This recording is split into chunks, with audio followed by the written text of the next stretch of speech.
Hello everyone, welcome to part 76 of my story. Out of nowhere, we're hit with a major freeze.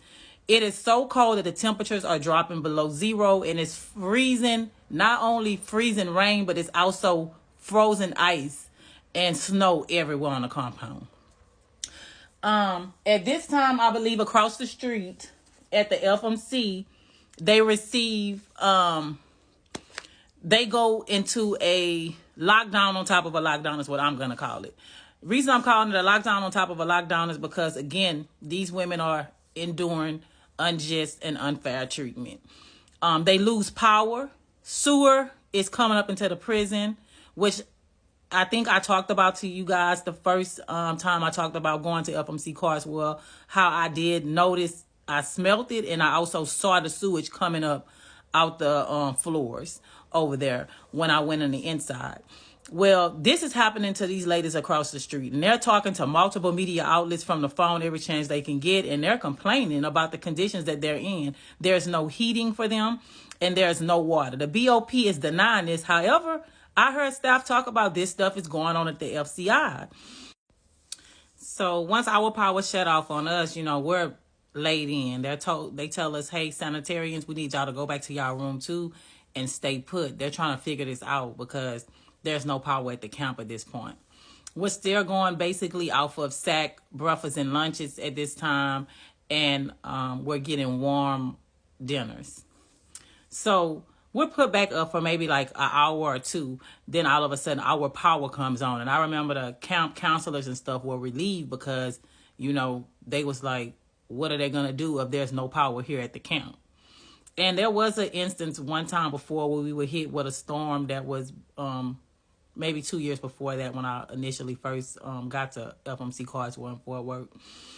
And tornadoes had touched down near the base. And we lost power that day for maybe like 8 hours. We were in our rooms with no power for 8 hours. And I was part of the cleanup afterwards. Even though we weren't hit with that tornado, the wind damage was bad. And so we had trees down everywhere on the compound. And so I remember going out with a couple of ladies on the compound, as I was an orderly, so I was designated to go out and do this. And so they gave us gloves and told us we need to drag all the trees. But as we're moving these trees to this backfield, it's hundreds of dead birds everywhere. And it is so disgusting to me because I'm not an outdoors person. I don't like animals like that. I don't even like dogs. So I was pretty much like, somebody gonna have to come over here and touch this, because I'm not touching dead animals. But of course, there's always somebody in prison who don't mind touching dead animals. So one lady went around and she was just picking up all the birds, putting them in trash bags and bringing them over to the field. Well, back to the story. So this freeze causes a lot of chaos at the FCI. These ladies are reaching out to multiple criminal justice advocates on the outside, telling their stories and getting on these phones telling it. Of course, in prison, you do face retaliation when you get to telling the inside business. That's one thing that they don't like. I remember back in 2018 and 2019, I was fairly new to prison at this point, but I did a story with the Marshall Project. And I remember being told, basically, they were going to be denied access to come into prison to talk to me, to record me, to do any of that stuff. Anything I needed to do with them, I needed to do over the phone. And also, I don't need to be talking about nothing that's actually going on in the prison system, because you don't want those problems. That's what I was told. So by 2019, a second production company has hit me up by this time, based out of New York. The producer actually sends me a letter through the mail, and he's introducing himself, the name of his company, and basically telling me that he does series on the ID channel. And he's trying to put together a series called The Art of the Con. He said he came across my story. He loved the whole story, and he would like to do a documentary on me. So I was basically telling him, I don't know how that's going to go, because this has been attempted before with me. I've received notification that someone wants to come in and talk to me from the outside, and it's always denied. He told me, well, let me worry about that. I'm going to send the proper paperwork over to the BOP so that we can get inside of there.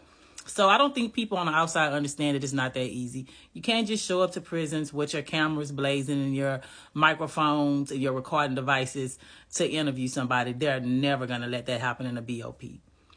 Cell phones are prohibited. It's a major sign on the front of the building when you come there. And yes, they prosecute you. I don't know what facilities don't prosecute you, but where I was at FMC Carswell, you absolutely will be prosecuted. There were staff members who brought cell phones into the facility and charged them on the computers and lost their jobs. So they definitely did not play around about cell phones at this facility.